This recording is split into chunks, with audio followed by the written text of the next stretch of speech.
তৃতীয় মেয়াদে প্রেসিডেন্ট পদে প্রতিদ্বন্দ্বিতা করার পরিকল্পনা করছেন না বলে জানিয়েছেন যুক্তরাষ্ট্রের প্রেসিডেন্ট ডোনাল্ড ট্রাম্প। মার্কিন সংবাদ মাধ্যম এনসিবির মিট দ্য প্রেসকে দেওয়া সাক্ষাৎকারে তিনি এমনটা জানান। ট্রাম্প জানান 2 মেয়াদে প্রেসিডেন্ট হওয়াই তার জন্য গুরুত্বপূর্ণ ছিল। এ সময় তৃতীয়বার নির্বাচন করার কথা বিবেচনা করতে অনেকেই তাকে অনুরোধ করেছেন বলে দাবি করেন তিনি। তবে তা সম্ভব নয় বলেও জানান ট্রাম্প।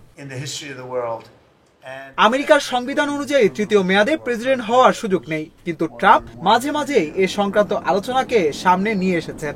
গত মাসে ট্রাম্পের পারিবারিক ব্যবসা প্রতিষ্ঠানের পক্ষ থেকে ট্রাম্প 2028 লেখা পণ্য বিক্রি শুরু হয়। কয়েকটিতে লেখা ছিল নিয়মগুলো পুনর্লিখন করো।